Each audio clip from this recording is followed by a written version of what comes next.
अगला परमवीर चक्र हमारी रेजिमेंट के लिए मैं लेकर आऊंगा. A movie that paints an emotional and intimate picture of war, in particular the Battle of Basantar, which occurred between India and Pakistan in their 1971 conflict. Apparently, when the actual thing happened, Nisar, at that time he was a major, he was so sort of kind of surprised and sort of impressed by this the opponent that later, after 2 or 3 days, when the war had got over and they sort of exchanging whatever, there was all this talk between prisoners and also officers used to meet. Now he used to keep in his house, which is what our first scene actually is, that photograph being removed because the father is coming. So all these things are actually based in some fact, and it's almost like scenes were given to us. So we had actually, it was not so much us writing, but actually us curating what is the best stuff to keep, best things to keep in this film. So Did you set out thinking, I'm going to make a film about patriotism and it will be patriotic through and through? Was that sort of on the agenda? How did this happen? say this kid is like from the word go, he's a patriot and all that. Of course, that is all. I mean, he's going through NDA, he's going through IMA, he's going through all the institutions, and so he's going to be obviously have the discipline, the rigor, and the tenor of an army officer. But in the end of it, he's a kid. Dharamji didn't get a chance to enjoy this moment. Yeah, that's the one regret. But I guess, the only thing is, I mean, we shot him over. I mean, he was there in the very beginning. We shot him until the last few days we were shooting with him. And yeah, he saw the film in bits and pieces, but he didn't see it wholly. And I would have loved, because how the way people are enjoying is not the best word. I mean, loving his performance sort of thing. It's something he was very happy about. And in a way, I mean, I'm so glad this is his last film. I mean, Hello and welcome to The Wire. I'm Pragya. Today I'm joined by Sriram Raghavan, director of Ikkis, a movie that paints an emotional and intimate picture of war, in particular the Battle of Basantar, which occurred between India and Pakistan in their 1971 conflict. The story of the film focuses on young officer Arun Khetarpal, whose bravery has, ever since he died a hero in battle at just 21, it has been a part of military lore as well as history. So how did Raghavan come to make this film? What were the challenges he faced? What was it like to make a film based on a war? Let's ask director Sriram Raghavan. Sriram Raghavan, thanks very much for joining us on this discussion today. I wanted to begin by asking you this very intimate portrait of war, very emotional portrait of war. What initially sparked the idea for you, and also many roadblocks around the way? It took a while. So were there times when you thought this will never happen?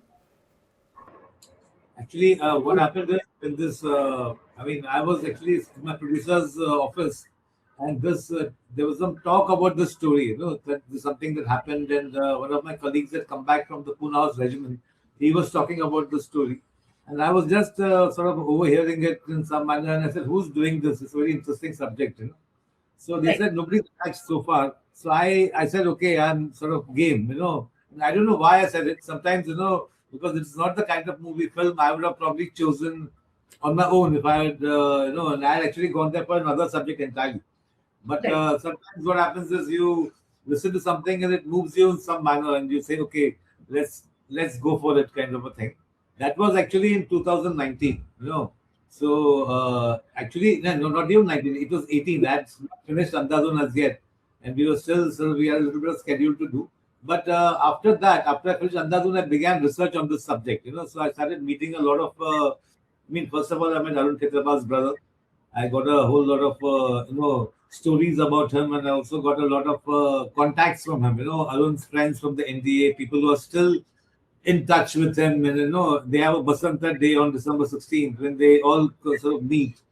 And on Arun's birthday, everybody also sort of calls him up and so on. There's a lot of camaraderie there, and everybody. I mean, Arun is a legend in that sense. So I met him. I met a lot of his colleagues, and over actually a few months, we started getting little bits of jigsaw, about the boy. We also met his tank mates. The people there were two surviving members in his tank who survived the battle that day.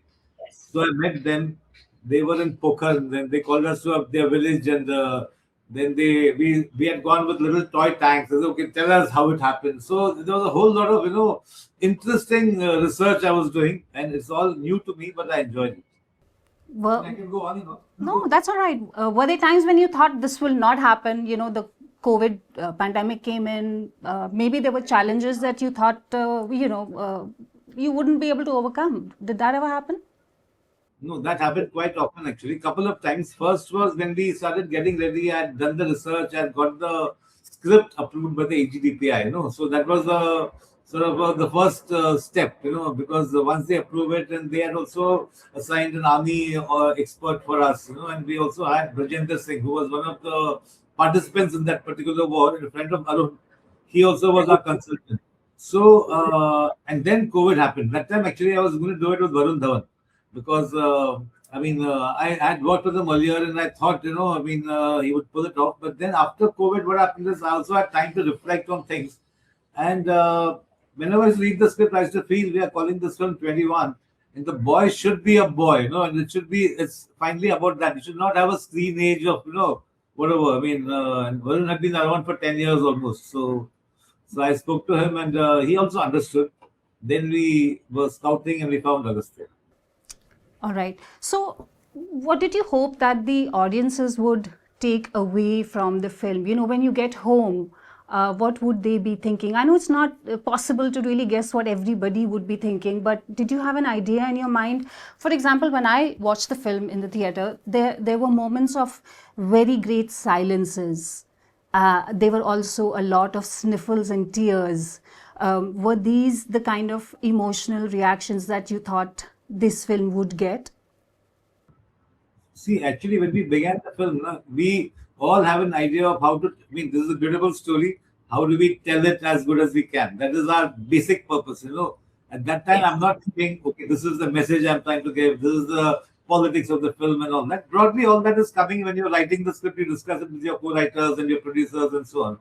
So when actually we began the film, I I mean, my thing was ki I didn't know how it's going to all eventually shape up, because I had two stories. One was the 2001 story of the Brigadier story, which Yes. actually is a separate shoot schedule, and one is the army, and the one is the action.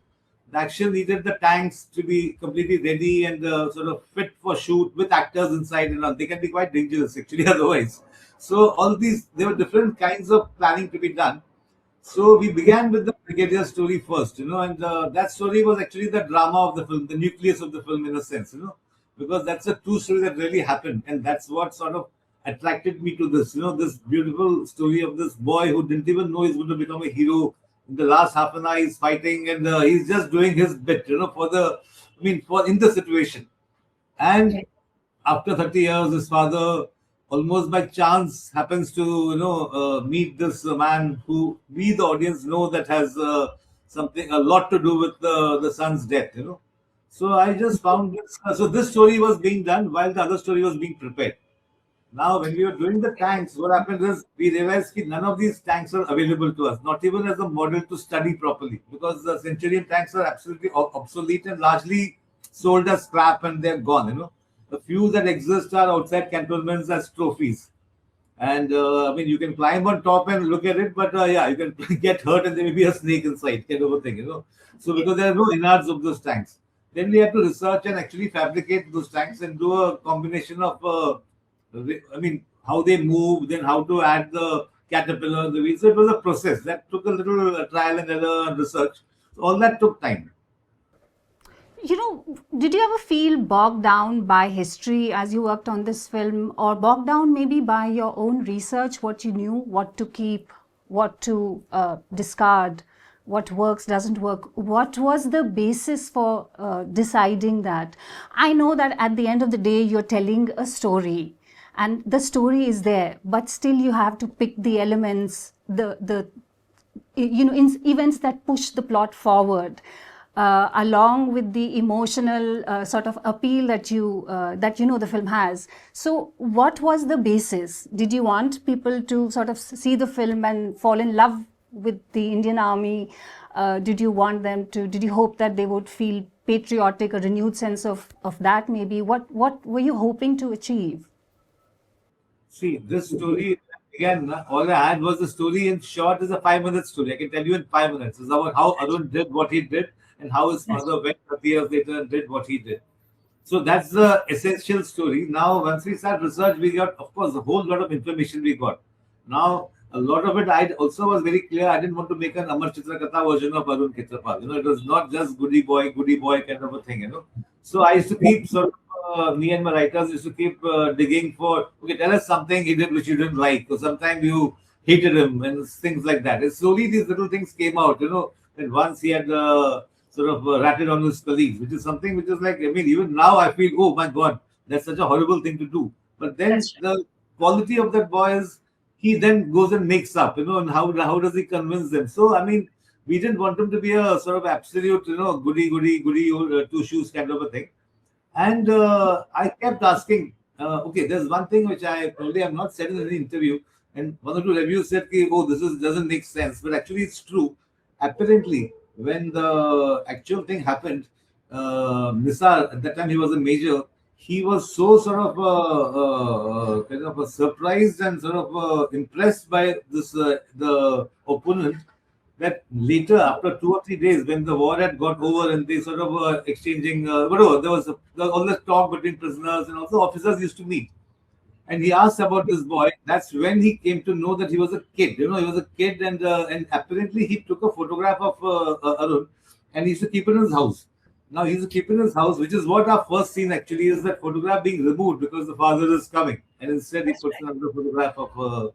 So all these things are actually based in some fact, and it's almost like scenes were given to us. So we had actually, it was not so much us writing, but actually us curating what is the best stuff to keep, best things to keep in this film. So, and things like, of course, the visit to Pakistan. I mean, it's absolutely stunning that such an event has actually happened, and now it's sort of recorded on film. But there's also like these other stories which we've read in the media about the other part, the counter visit that never actually took place. So tell me, how well did you get to know the family? Was that process easy? Was it difficult? Did it take some convincing? And were there also red lines maybe? Were there things that they wished to be shown and wished were not said or done in the film? How did you navigate that? Actually, the only person I met from the family was Arun's brother, younger brother Mukesh, because the parents were no more when we started this film, the research of this film. So we met Arun's brother Mukesh, who told us everything that is there in the film. And he was the person who sort of told us maximum about the father going there and what happened and, so on. Now, so after that, there was no red line or anything. It was, I mean, in fact, Mukesh Khetarpal was very much for the story to be told. He was like, he said he was very eager, and apparently a couple of, maybe a few years back, 10 years back or so, there have been 2 or 3 attempts to make this story. JP Datta wanted to do it at some point and so on, but for some reason it didn't happen. I think largely because those tanks were not available and it's too expensive or whatever. That is the main reason, I feel. But anyway, luckily or whatever it came to, it was still there. So he was quite keen on the story being told. The only thing he said is the part about Arun's girlfriend, he said, please leave her out of it because she doesn't want to get involved. I said, fine, that much. It is a sort of a minor part of the film. So a little bit of that is our fiction in a sense. But the main thing happened. I mean, they did break up and so on. But the events happened, but not exactly the way they happened or the locations where they happened. If Khetarpal's father went across to Pakistan, but was there also a counter visit from Pakistan to meet Arun's family here? See, I think later on I read, and apparently because after the film came out, there were a couple of wonderful essays about the film, where one of them had actually met Arun's brother. And Arun's brother told them that, they asked this question. Apparently, Nisar had come after a few years to meet and he did call and wanted to meet, and they didn't meet him. So this part somehow, I I was not told, and in a way, it's good I was not told because now whatever the reasons for not meeting him, for me the story ended where he says when you come and where Dharamji says my wife is the mother of an army officer, daughter of an army officer, and she's married to one. So Right, right. Yeah, so this is what I meant by, the burden of history and events and research, that there naturally has to be a process of selection. And that, when it comes to certain issues, especially issues that touch upon patriotism and India and Pakistan, how difficult was it within this context to focus on the boy, the soldier, the warrior, and not on India and Pakistan so much, or their feelings about each other, their relationship with each other, through the film? How complicated was that process for you? see, when we began this film, obviously, I mean, initially there was this plan of giving a sort of background to the 71 war, that this is what happened in elections in the East Pakistan, this is what happened, and then the genocide happened, and so on. Then the whole Indira Gandhi, when she decides to intervene, she talks. I mean, there's a whole lot of. I mean, I thought, in fact, the beginning of the film, I'll make it like a newsread. You know how they used to have earlier, Of course, where we yes. make our own newsread, which is just giving a in 1.5 minutes, giving you an essence of the thing. When we began doing the film, somehow it just felt like there is a big macro story, and even within our story, there's a macro story. The Battle of Basantar is a macro story. I mean, the war on the western border side is a macro story where even the Longewal battle happened a few days before, and so many different stories would have happened. So in all these macros, somewhere, I mean, we just decided let's focus on the boy, the boy and the father. That was really the journeys we wanted to capture, the journey of a boy becoming a man and the father, and then the rest had to be. I mean, it's like in one film, I cannot really give you so much macro that the essence gets lost or clouded.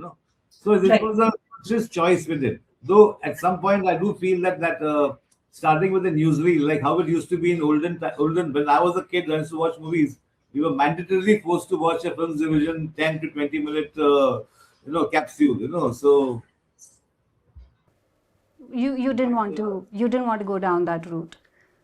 I mean, I was tempted to initially just to give a background and also to create, to create a newsreel is also a sort of a cinematically challenging, good fun kind of thing, like you remember Citizen Kane has that news on the march and all those things. So it's fun to do that. It's just that we felt we are putting more and more things into the film.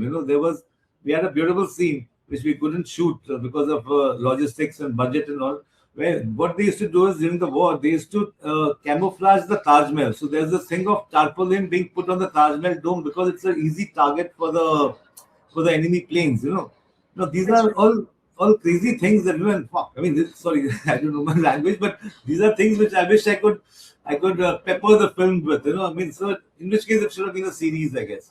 Right, right. You mentioned a while earlier the complexity of the characters and so on. Jaideep Ahilawat, just absolutely a very complicated character, and I've been watching, the reviews, and people seem to have loved him. But there's also like an end note in your film, right, at the credit rolls, where suddenly there's this talk about politics. In a sense, you bring up issues that are really not addressed in the film. So I wondered what prompted that.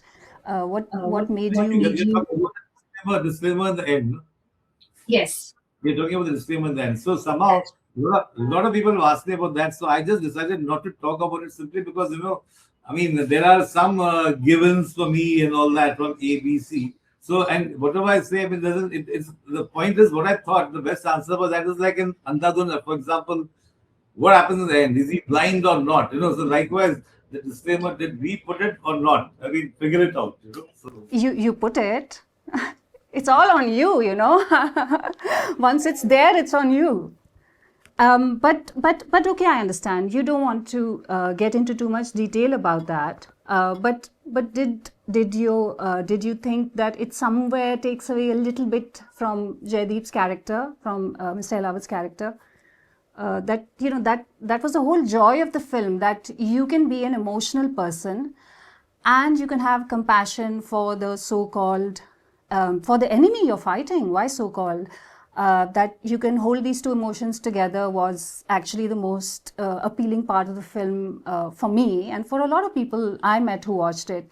So somewhere, maybe you're getting asked this question again and again because that sort of seems to, just strike against it a bit, contradict it a bit. No, the disclaimer, I mean, like I said, like I don't know if they've seen another film of mine called Badlapur. There in the end, there's a music video which completely negates what the film is doing, and you leave, it screws up the mood of the film by just having that music video. That was it was my producer's insistence. This film was also the same producer, by the way. He's a superb guy. He let me make this film, and they sort of really helped me. But the thing is, the disclaimer is not something which I was very happy with personally. All right. And grief and pride, tell me about these two things. Did you have to work very hard to work pride into, the character of Arun Khetarpal? And was it, did you set out thinking, I'm going to make a film about patriotism and it will be patriotic through and through? Was that sort of on the agenda? How did this happen? That is damn scary. I know that was not on the agenda at all. It was actually for me, the thing was because when I read about Arun and I saw his picture, whatever there are only a couple of those iconic pictures that are there in the army mess and everywhere it's there. And of course, from his brother, I got a whole lot of family pictures. I got some access to some of the letters he used to write and all that. He was just a kid, he was just an enthusiastic kid. It's like everyone was like, so you see him 19, 20, raring to go. Why does he want to join the army? Because his father was in the army, because his grandfather was in the army. He doesn't know anything else. He got into IIT, but he didn't want to go there. So it was a kid, Now, so I cannot say this kid is like from the word go, he's a patriot and all that. Of course, that is all. He's going through NDA, he's going through IMA, he's going through all the institutions, and so he's going to be obviously have the discipline, the rigor, and the tenor of an army officer. But in the end of it, he's a kid who's enthusiastic, wants to do something great for his regiment, and he wants to do what he has come out to do. So I think I just wanted to. In fact, we used to keep asking, why did Nisar want to? Like, there was a scene. Sort of the scene was longer that time, where Nisar's wife asked him, "So what do you hope to learn about him?" Okay, this is the boy. What do you have to learn about him? And in the end, what did you learn about him? He says he was just a kid. There's just that. There's nothing more than that. And the kid didn't even know that he was going to be a hero. After so many years, he's still one of the most revered legends of our army. And wherever you go, they all look up to him and he inspires them. And he didn't even know he's going to do all that. How did making this film change you?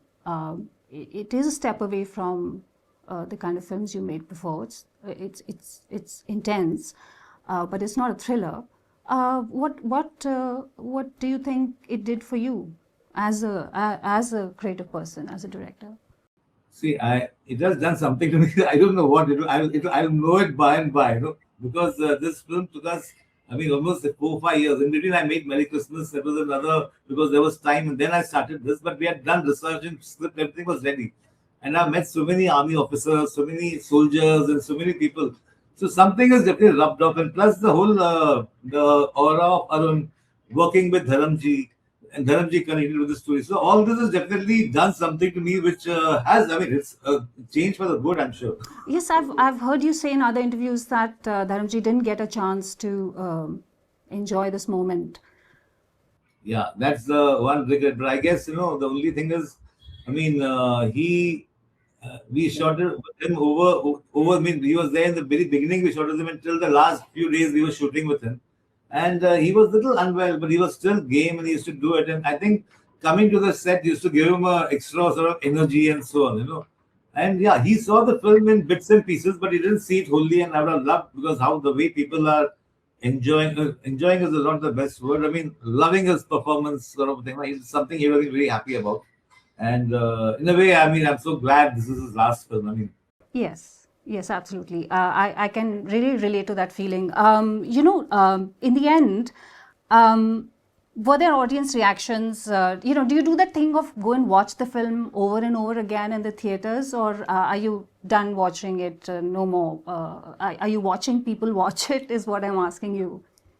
Yeah. No, no. I actually, what happens is, see, before our film is ready, we had about 2, 3 months when the background music was going on and so on. So I used to have my own sort of in the edit room, slightly, we have a big projector and all that. So give it a little, just show to, I mean, some friends of mine, colleagues, people who can tell me what they feel, good, bad, whatever, what's working, what's not, and so on. So I used to generally broadly get a good reaction. But of course, those are people I have called and people who know me and maybe juniors who will not tell me everything they feel and so on. It may be all kinds of things. But largely, you get a good vibe. That is the main thing. Then the first real screening we had was actually with the army people. That was a great screening because we had about more than 800 people in Delhi in one of the army auditoriums. And that was like attended by veterans and top brass of the army and so on, and Arun's family or the extended family of Arun, people who I met as uncle and so on. Really, and so that was a very overwhelming sort of a feeling because they all sort of loved the film. It was the army that was my main test. If they didn't like it, then well, that's a problem then. But they loved it, so that was good. They loved it, you're saying. And again, like I have to ask you this again. They loved it, but the film doesn't delve into what we've come to expect from many war films made anywhere.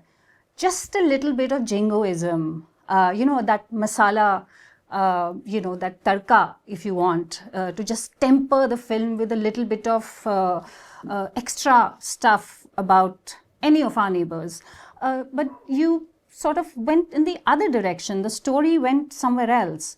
So, what explains the fact that the military, which fights these battles on behalf of the country, for the country, why did they love it so much? Did you think about that?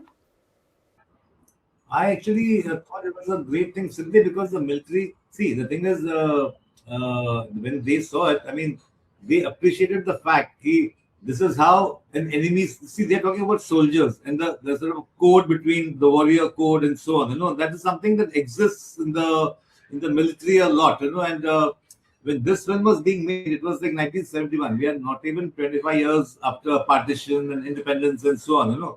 And That's right. the whole Poona Horse, actually the regiment, I mean the 13 Lancers, the Pakistan side is actually the same tank regiment which got divided. So there is a lot of I mean it's a different era, different time. Now when we start from 1971 and we cut to present, the present is also 25 years back. It is 2001 when it happened. And Yes. today we are watching it with a different lens. But well, that is how it is. I mean, the thing is, when this film comes out, maybe tempers are different and the tones are different, and there is much more enmity and hatred and all that. In that sense, I mean, this film, in a way, is like something which is beautiful in that context. It should be there also, and it should be given a chance. And the fact that they loved it, in other words, I guess, you can confirm if this is what you're saying, is that, the whole idea of having pride in the country, having patriotism, love for the country, can sit along with, not careening off into other territories which are not required to defend the nation, its honor, its pride. Hatred is not required. Yeah, no, even the editing, they are also. I mean, they are the people who first see the film. They have to approve it. Okay, is it like all the pips are right and costumes and uniforms are right, thing gestures are right and so on. Those are technical things, but they also look at the film overall. And I mean, the people who were there, they were extremely moved by the story. I mean, so were the guys at the censor thing. I mean, you can make out people are moved. And well, that is. I mean, even those who sort of. Talk against the movie. If they watch it and don't like it, then I can still say no. But if it's just like blanket, is not. That's not a good. And with that, I want to thank you very much for joining us. I also want to thank our audiences for watching. Thanks very much for your time.